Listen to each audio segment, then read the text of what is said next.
नमस्कार दोस्तों, YouTube channel साहित्य अध्ययन पर आपका स्वागत है। और आज हम पढ़ने वाले हैं अपनी कक्षा 8वीं की संस्कृत की पाठ्य पुस्तक सुरभि से 20वां पाठ, जिसका नाम है नर्मदा।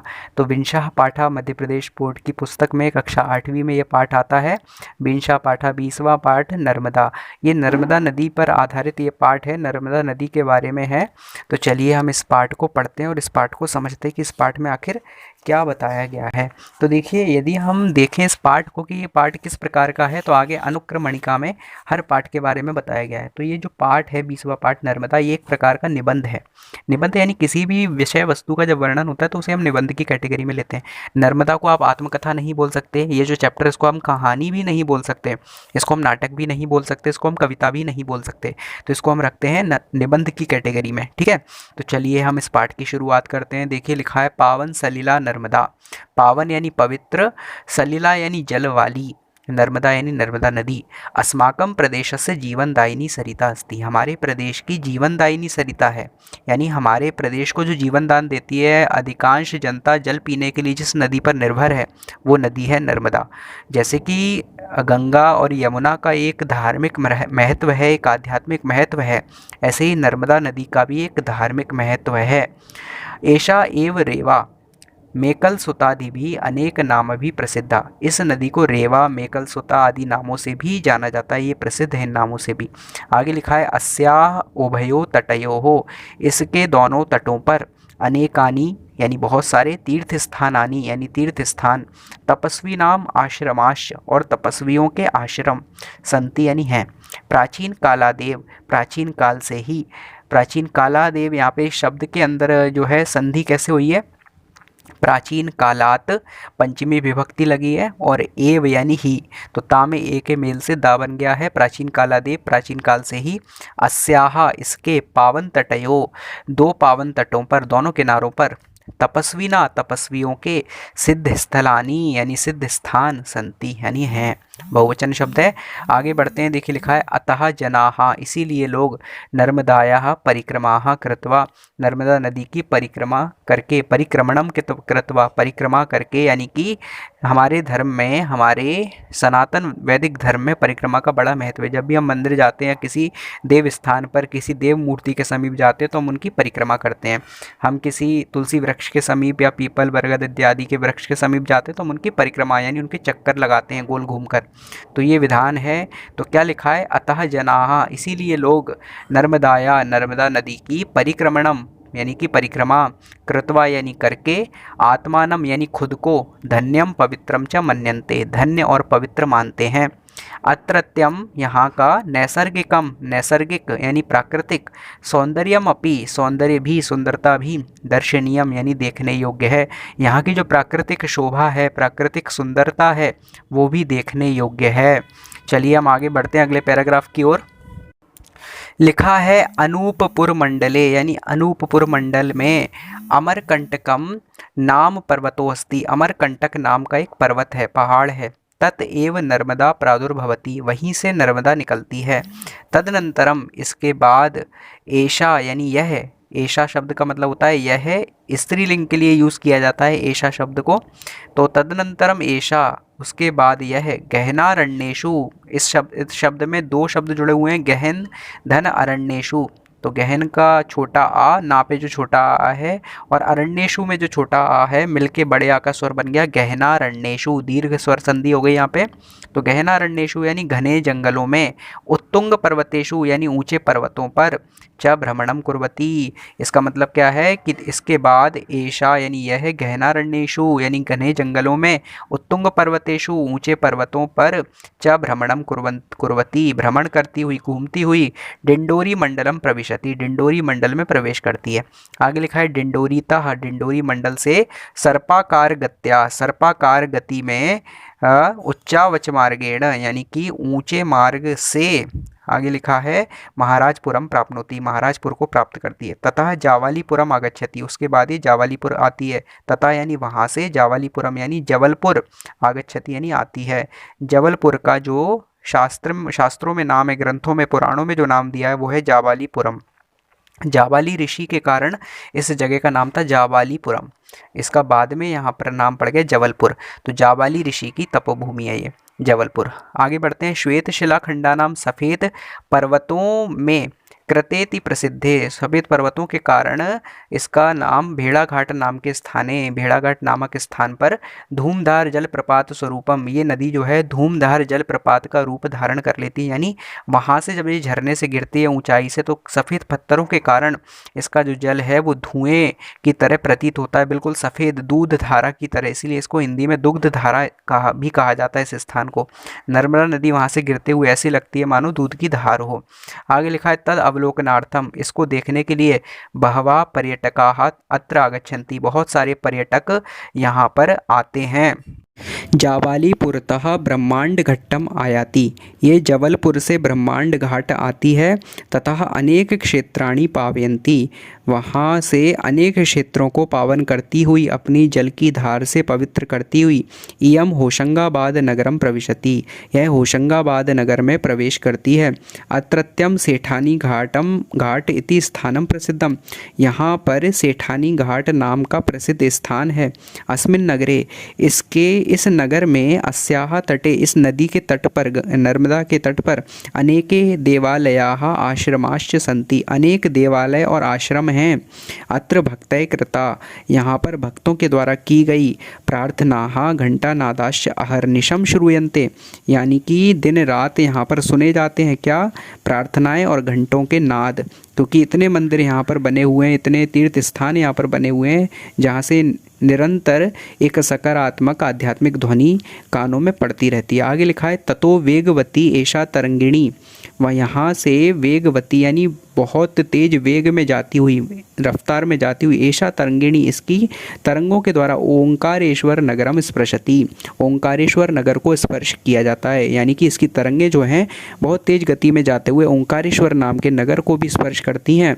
अत्र अमलेश्वर नाम ज्योतिर्लिंगम समाराधयन्ति, यहाँ पर अमलेश्वर नाम के ज्योतिर्लिंग शिवजी के प्रसिद्ध तीर्थ स्थान की आराधना करती हुई ओंकार एव आकृतिम धारयति, ओम की तरह यह आकृति को धारण कर लेती है। जैसे हमने ओम लिखा हुआ देखा है ना, ओम का डिज़ाइन, उस प्रकार की आकृति को यह नदी धारण कर लेती है। आगे लिखा है अत्रैव, यहीं पर आद्य शंकराचार्य से गुरु हो, आदि शंकराचार्य के गुरु गोविंद पादाचार्य से पवित्र स्थानम अपि अस्ति, गोविंद पादाचार्य जी का भी पवित्र स्थान है।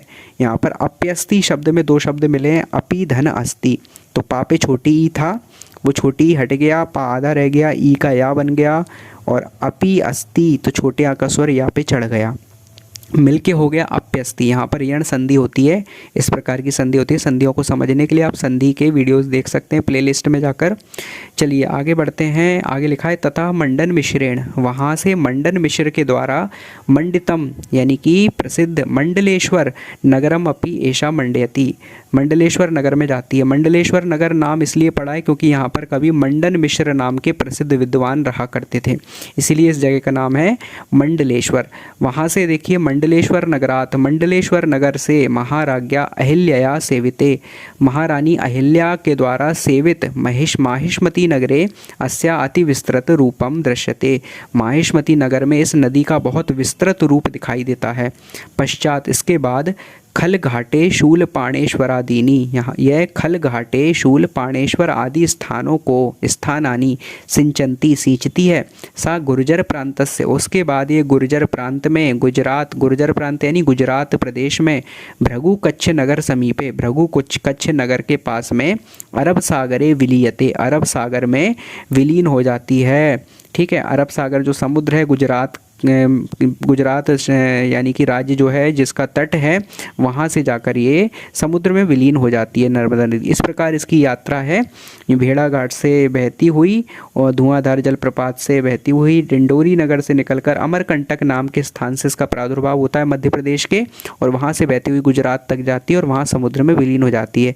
इस प्रकार इसकी यात्रा है। आगे बढ़ते हैं, देखिए लिखा है नर्मदा नद्यामेव, नर्मदा नदी पर ही वर्गी, इंदिरा सागर और सरदार सरोवर आदया बहवा बंधा निर्मिताः संति। इसी नदी पर बहुत सारे बांध बने हुए हैं जिनके नाम है इंदिरा सागर, सरदार सरोवर आदि। बड़े बड़े फेमस बांध यहाँ पे डैम बने हुए हैं। आगे देखिए लिखा है यावंताः बंधाः नर्मदा नद्या संति, जो बंध यानी कि जो डैम्स नर्मदा नदी में हैं, तावंता अन्यासु नदीषु ना संति, वे उतने डैम जो हैं किसी और नदी में नहीं हैं। ये भी बंध है, इन बंधों के द्वारा, इन डैम्स के द्वारा विद्युत उत्पादनम, बिजली का उत्पादन। यहाँ पे दो शब्द मिले हैं, विद्युत ता हलंत वाला है और प्लस उत्पादनम, तो ता और ऊ के योग से जो है ता में जब स्वर मिलता है तो ता दा बन जाता है। तो विद्युत धन उत्पादनम, विद्युत उत्पादनम, बिजली का उत्पादन होता है। भूमि सेचनम यानी भूमि की सिंचाई होती है ज़मीन की। और क्या होता है, जल परिवहनम, जल परिवहन होता है। ठीक है, नाव हैं, शिप्स हैं, ये सारे के सारे। अभयारण्य निर्माणम, और अभयारण्यों का निर्माण होता है जो गवर्नमेंट चलाती है। ऐसे सरकारी शासनिक उद्यान जो होते हैं जहाँ पर जीव जंतु निर्भय होकर विचरण करते हैं, जिनको हम नेशनल फॉरेस्ट बोलते हैं, उनका निर्माण होता है क्योंकि वहाँ पे जल की बहुत आवश्यकता होती है। और क्या होता है, पर्यटन स्थल निर्माणम, पर्यटन स्थलों का निर्माण होता है जहाँ पर सैलानी और विदेशी टूरिस्ट घूमने आते हैं, जिससे हमारे देश की इकोनॉमी पर बहुत अच्छा असर पड़ता है। इत्यादयो, इस प्रकार के आदि आदि विविध लाभाः भवन्ति, बहुत सारे लाभ होते हैं, फ़ायदे होते हैं नदियों के द्वारा हमको। इन डैम्स के बनने से इतने सारे फ़ायदे देश को हैं। इस प्रकार से नर्मदा नदी कितनी इंपॉर्टेंट है देश के लिए। एतेषाम उपकाराणाम हेतु एषा एव, इस प्रकार के उपकारों के लिए ही यह नदी है। ऐशा नाम स्मरण मात्रेण, इस नदी का नाम स्मरण करने मात्र से पापम अपाकरोति, ये पापों को दूर करती है। पुराणेषु, पुराण ग्रंथों में, हमारे जो ग्रंथ हैं, पुराण हैं, बहुत प्रसिद्ध ग्रंथ होते हैं पुराण। 18 पुराण वेद व्यास जी के द्वारा लिखे हुए, हजारों साल पहले रचे हुए। उन पुराणों में अस्याः बहुविध माहात्म्यम, इस नदी का बहुत प्रकार से महात्म्य प्रतिपादित किया गया है, वर्णित किया गया है।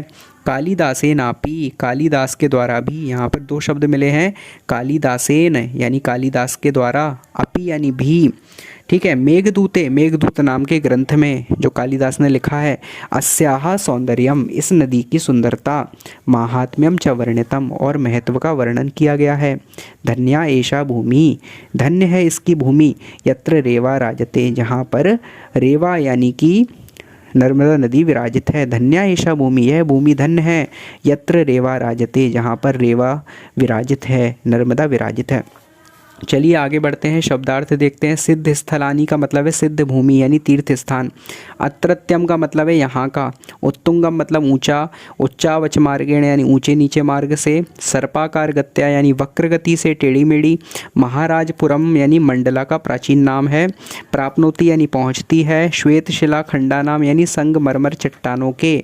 धूमधार यानी धुआंधार। ओंकार इव यानी ओम के समान। ब्रह्मांड घट्टा यानी वर्मान घाट का प्राचीन नाम। माहिष्मती नगरम यानी महेश्वर नगर का प्राचीन नाम। भृगु कच्छ नगरम क्या है, भरूच नगर का प्राचीन नाम है। चलिए आगे बढ़ते हैं। एक पदेन प्रश्न उत्तर है, एक पदेन उत्तरम लिखत, वन वर्ड आंसर है। पहला प्रश्न है अस्माकम प्रदेशस्य जीवनदायिनी का, हमारे प्रदेश की जीवनदायिनी कौन सी नदी है, तो सही उत्तर है नर्मदा। दूसरा प्रश्न है नर्मदा कस्मात् स्थानात् प्रादुर्भवति, नर्मदा नदी किस स्थान से निकलती है, उत्तर है अमरकंटकात्, अमरकंटक नाम के स्थान से। कस्याः नाम रेवा, किस नदी का नाम रेवा है, तो सही उत्तर है नर्मदाया, नर्मदा नदी का। चौथा प्रश्न है अमरकंटक स्थानम कस्मिन् मंडले अस्ति, अमरकंटक नाम का स्थान किस मंडल में है, सही उत्तर है अनूपपुर मंडले, अनूपपुर मंडल में। अगला प्रश्न है नर्मदा कस्मिन् सागरे मिलति, नर्मदा किस सागर में जाकर मिलती है, तो सही उत्तर है अरब सागरे, अरब सागर में। अगला प्रश्न, छठवां प्रश्न, मंडन मिश्रः कस्मिन् नगरे वसति स्म, मंडन मिश्र किस नगर में रहते थे, तो उत्तर है मंडलेश्वर नगरे, मंडलेश्वर नगर में। चलिए इसके बाद हम एक वाक्य उत्तर की ओर बढ़ते हैं। वन सेंटेंस में हमें आंसर देना है। पहला प्रश्न है धूमधार जलप्रपातः कुत्र अस्ति, धूमधार जलप्रपात कहाँ पर है, तो इसका उत्तर है धूमधार जलप्रपातः बेड़ा घाट नाम के स्थाने अस्ति। दूसरा प्रश्न है सेठानी घाट स्थानम, सेठानी घाट नाम का स्थान कस्मिन् नगरे अस्ति, किस नगर में है, तो उत्तर है सेठानी घाट स्थानम होशंगाबाद नगरे अस्ति, होशंगाबाद नगर में है। तीसरा प्रश्न है ओंकारेश्वर नगरे, ओंकारेश्वर नगर में किम नाम ज्योतिर्लिंगम, कौन से नाम का ज्योतिर्लिंग है, तो इसका उत्तर है ओंकारेश्वर नगरे, ओंकारेश्वर नगर में अमलेश्वर नाम ज्योतिर्लिंगम, अमलेश्वर नाम का ज्योतिर्लिंग अस्थि है यानी। ठीक है, आगे बढ़ते हैं। सरदार सरोवर बंधा, सरदार सरोवर बांध कस्याम नद्याम अस्थि, किस नदी पर है?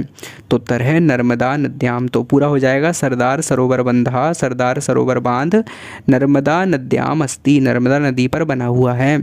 आगे बढ़ते हैं। बंध है कई लाभा, यानी बांधों के द्वारा क्या लाभ होते हैं? तो उत्तर है बंध है विद्युत उत्पादनम, बिजली का उत्पादन, भूमि सेचनम, भूमि की सिंचाई, जल परिवहनम यानी कि वाटर ट्रांसपोर्ट, अभयारण्य निर्माणम यानी अभयारण्यों का निर्माण, नेशनल फॉरेस्ट का निर्माण, और पर्यटन स्थल निर्माणम यानी कि टूरिस्ट स्पॉट्स का निर्माण होता है। ठीक है, चलिए आगे बढ़ते हैं। उचित शब्देन रिक्त स्थानम पूरयत, उचित शब्दों के द्वारा रिक्त स्थान भरना है। पहला प्रश्न है नर्मदाया अपरम नाम डैश अस्ति, नर्मदा नदी का दूसरा नाम कौन सा है? भागीरथी या मेकलसुता। तो भागीरथी जो है गंगा नदी का नाम है। भगीरथ जब उसे गंगा नदी को धरती पर लाए थे तो उनका नाम भागीरथी पड़ा था। ठीक है, इसका सही उत्तर है मेकलसुता। ये नर्मदा नदी का नाम है मेकलसुता और भागीरथी है गंगा का नाम।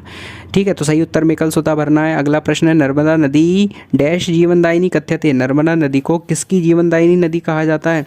तो सही उत्तर है मध्य प्रदेश से, उत्तर प्रदेश की नहीं है बल्कि मध्य प्रदेश की है। उत्तर प्रदेश में जो है गंगा नदी प्रसिद्ध है, यमुना प्रसिद्ध है। ठीक है, चलिए आगे बढ़ते हैं। अमलेश्वर ज्योतिर्लिंगम, ठीक है, अमलेश्वर नाम का ज्योतिर्लिंग डैश अस्थि, कहाँ पर है? तो सही उत्तर है ओंकारेश्वर नगरे, ओंकारेश्वर नगर में अमलेश्वर नाम का ज्योतिर्लिंग है। यहाँ पर उज्जैन्याम लिखा है तो उज्जैन में महाकालेश्वर नाम का ज्योतिर्लिंग है। और अमलेश्वर ज्योतिर्लिंग कहाँ है? ओंकारेश्वर नगरे। ठीक है, चलिए आगे बढ़ते हैं। आद्य शंकराचार्य से गुरोहो नाम, आदि शंकराचार्य के गुरु का नाम डैश अस्थि, क्या है? तो उत्तर है गोविंद पादाचार्य।